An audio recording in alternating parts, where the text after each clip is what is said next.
Chaplain Gallagher of the Naval Education and Training Center, Newport, will give the invocation.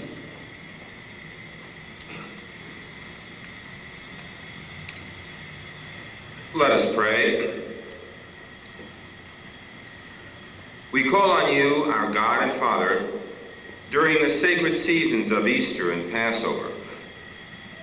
As this closely knit class comes together to graduate, we ask you to bless the staff of the school who helped them through these past 6 weeks to bring them to this moment. We also pray that these graduates will cherish the memories of being here and then bring their talents to their new assignments. As always, we ask this in your name. Amen. Please be seated. Good morning, ladies and gentlemen. I'd like to welcome each of you to the Naval Education and Training Center, to thank you for joining us as we honor the graduates of this OIS class 89003. I especially want to thank the group of distinguished leaders representing both the Rhode Island community and the Navy who are with me here on the platform. Beginning on your left, Commander Doug Earhart, who is the Director of Officer Indoctrination School. Next, Captain Claude Harvey, the Commanding Officer of the Navy Submarine Medical Research Laboratory, and our guest speaker this morning. Commander Michael Gallagher, the Staff Chaplain, and in the second row, also beginning on your left, Captain George Smith, who represents the South Counties Council of the Navy League. Lieutenant Commander Alice Cahill, the Deputy Director of the Officer Indoctrination School, and the Honorable Robert McKenna, the Mayor of our host city of Newport. Today marks an important milestone in the lives of each of you, today's graduates. It's also an important milestone for the Navy, because the Navy's family, and when you leave here today, you're part of that family, and it's part of you, and that's the way it'll be irrevocably as long as you serve, and indeed even after. But there's an extended Navy family as well that includes family and friends and neighbors in the communities in which we serve. And they join us as well today. And we're very glad to have each of you with us, and are most pleased to welcome you aboard as well. Before introducing our distinguished guest speaker, I'd offer a very few thoughts of my own. First, when you get to your first duty station, each of you may, in fact, be surprised to find out how very much both your seniors and your juniors will expect you to know. You'll wear the uniform and you'll be held accountable and responsible, and the fact that you've just been commissioned or just reported may or may not be considered.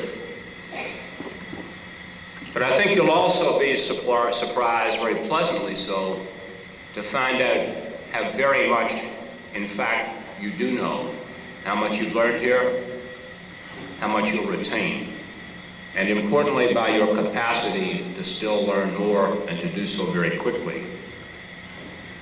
I'd also want you to know of the confidence that Commander Earhart and I and the school staff, all of us here, have in each of you. You know better than I that during the time that you've been here, you've been graded and evaluated and measured almost from the day that you reported. What you may or may not know is that you have each been subjected to a sterner, more rigorous, wholly subjective test. And that test is a very simple question that each of us has asked ourselves about each of you. And that is, would I want this man or this woman responsible for me or my people for the success or failure of the command under circumstances of combat or similar challenge? And I can assure you that this school will never send forth anyone to the fleet who has failed to successfully meet that test. And so it is that each of you has passed. But I would also remind you that it is a test to which each of you will be subjected for so long as you serve, because that is an integral part, the responsibility and accountability, which is at the bedrock of our service. My last thought concerns people, your people, those whom you lead.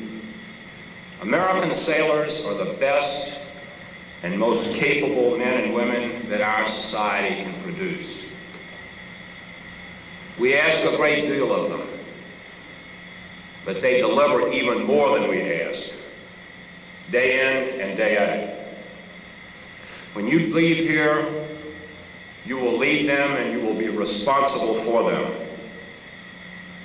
I know of no higher honor, I know of no greater privilege. With them, you can accomplish anything. Without them, you can accomplish very little. So I would say that above and beyond all else, take care of your people, listen to them, and learn from them. You're embarking on what I believe to be the most rewarding and enjoyable career, at least that I can think of. And where it can be great fun, it can be challenging. In any case, enjoy it. You take with us our very best wishes for just a super career. And now it's my privilege and my very great pleasure to introduce our guest speaker, Captain Claude Harvey, the Commanding Officer, Naval Submarine Research Laboratory in Groton, just to the south of us.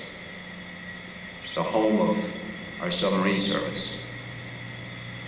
Raised in Washington, D.C., he entered the University of Maryland. Thereafter, his college career was interrupted for some 3 years while he served as a Vietnamese linguist in the U.S. Army. Returning to the University of Maryland, he received his baccalaureate in sciences, followed by a doctorate of medicine. On active service, he has sailed in the USS Robert E. Lee as senior medical officer, the Navy School of Diving and Salvage.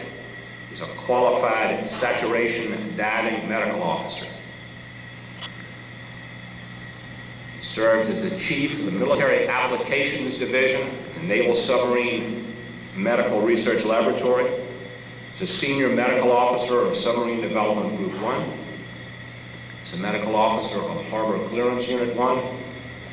As the Force Medical Officer for Commander Submarine Force U.S. Pacific Fleet in Pearl Harbor. With that background and his current assignment, he brings to us today a keen insight into the challenges that you and I will face in the years ahead, and with it some thoughts on how we might best try to meet those challenges. It's my great pleasure then to welcome Captain Harvey here today, and in turn to present you, this class, to him. Good morning. Jacques Cousteau's diving companion for most of his life was a chap with the name of Falco. And in The Living Sea, Falco said, "I don't know exactly what has happened. I am the same person, yet I am no longer the same. Under the sea, everything is moral." Captain Barnes, Captain Smith, Mayor McKenna, Commander Gallagher, Commander Earhart, Lieutenant Commander Cahill, and if I missed anybody on the stage, I apologize. Distinguished guests, families, friends, and most of all, graduates of Class 89003. It is an honor for my wife and I to share this milestone in your Navy careers. Today, like Falco, you are no longer the same. You have become leaders among those who are prepared to go in harm's way. The mantle you assume today must be a coat of many colors. First and foremost, you are naval officers. Generations before you have woven a fabric of personal behavior, service, and leadership that you now inherit. Preserve it with care for those who will follow. We in the Service Corps exist to support the fleet. Advise them well, but remember the subtle hues and threads of true support if their decisions run counter to your thoughts. Your educations have prepared you for furnishing scientific, administrative, technical, and legal support.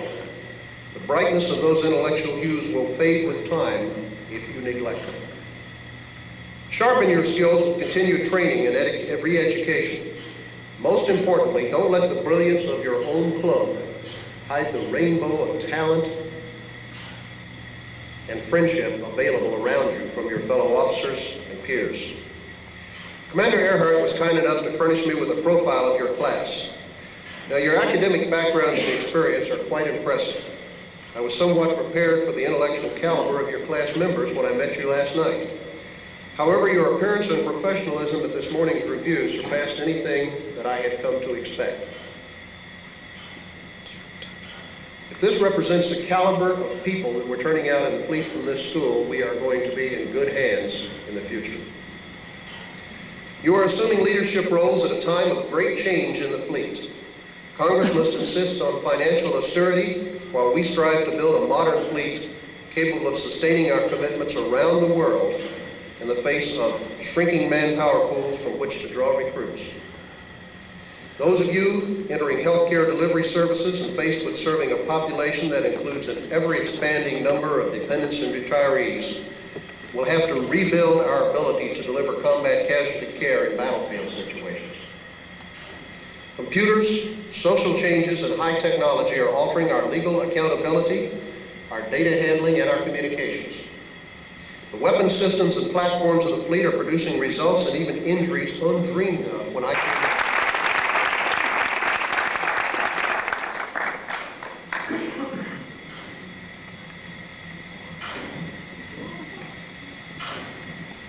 The Alfred Award is given to that student who achieves the highest military grade in his class, as derived from personnel inspections, room inspections, general military bearing. All is judged by members of the Officer Indoctrination School staff. The award is named after the first flagship of the United States Navy, dating from 1776. And I might add, it's the flagship of a native Rhode Islander, Commodore Isaac Hopkins. The Alfred Award is presented this morning by Captain George Smith to Ensign Cynthia Cloud.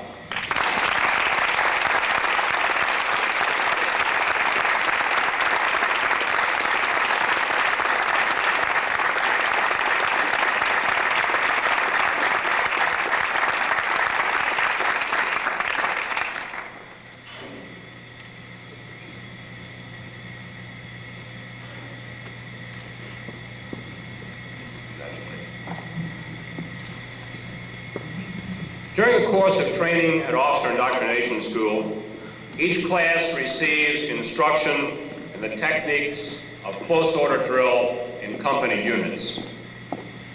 This morning, the companies were judged by members of the staff in their mastery of those techniques. At this time, Commander Earhart will present the drill trophy to the company which performed best. I would like to ask Ensign Dale Fuller to come forward and accept this trophy for golf.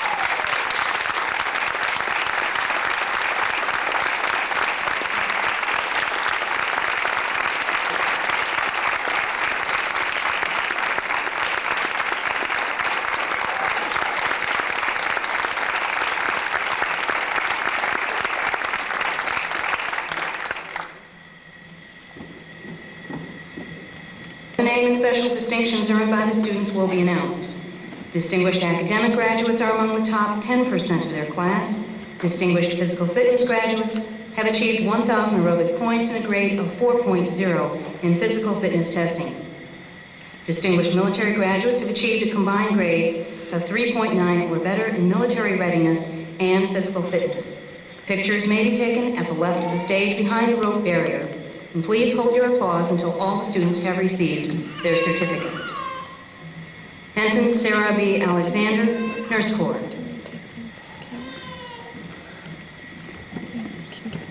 Lieutenant Douglas C. Ashman, Dental Corps.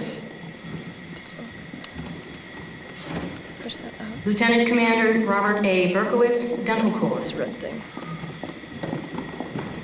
Yeah, push it out. Lieutenant Junior Grade Joel L. Bouvet, And then Judge push Advocate General's this Corps. red one here sideways so the flash goes up. And then Lieutenant Junior when that Grade light goes James on, A. better Bregville, go Medical on. Service Corps, with academic distinction, with military distinction. Ensign John D. Cherry, Nuclear Power Instructor, with academic distinction, with military distinction.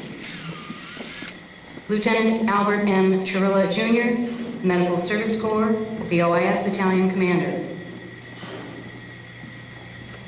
Ensign Cynthia G. Clapp, Medical Corps, with academic distinction, with military distinction, with physical fitness distinction. Lieutenant Junior Grade Linda L. Cochran, Nurse Corps.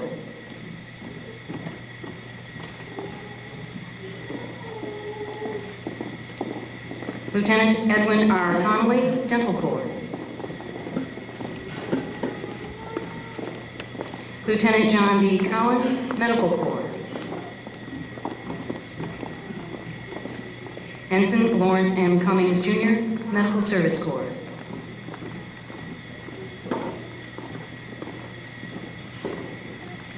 Lieutenant Stephen S. Dana, Dental Corps. Lieutenant Junior Grade Michael F. Del Senor, Jr., Nurse Corps.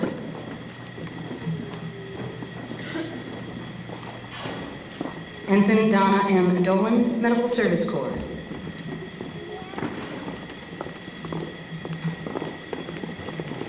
Ensign Andrew L. Drzansky, Judge Advocate General's Corps.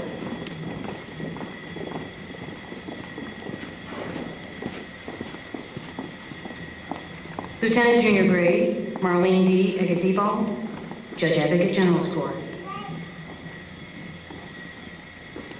Lieutenant Junior Grade Brent G. Filbert, Judge Advocate General's Corps, with military distinction, with physical fitness distinction.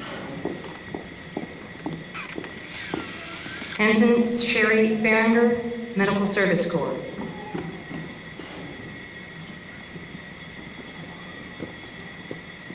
Ensign Dale H. Fuller II, Medical Service Corps. Ensign Lori E. Greil, Nurse Corps.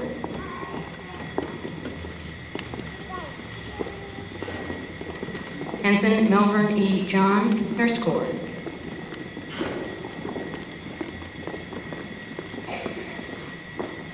Lieutenant Junior Grade Kendall M. Kelly, Judge Advocate General's Corps, with military distinction. Lieutenant Commander Charles W. Landon, Medical Corps. Lieutenant Junior Grade Lee J. Larson, Nurse Corps. Lieutenant William J. Lyons, Dental Corps, with academic distinction. Ensign Marjorie M. Marchese, Medical Service Corps.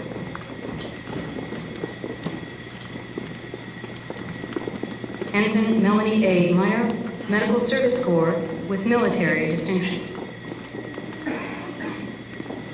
Ensign Jennifer Moreland, Nurse Corps.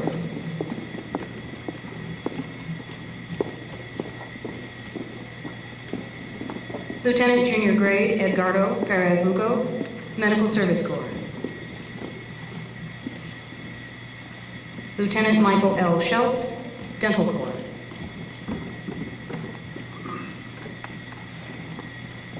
Lieutenant Junior Grade Deborah A. Terrell, Nurse Corps, the OIS Battalion Adjutant.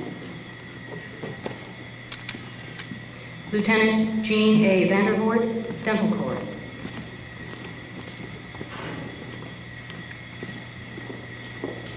Ensign Ann M. Wall, Nurse Corps.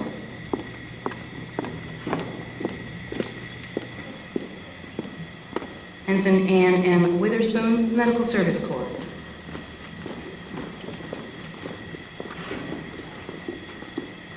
Ensign Cynthia J. Yetton, Nurse Corps.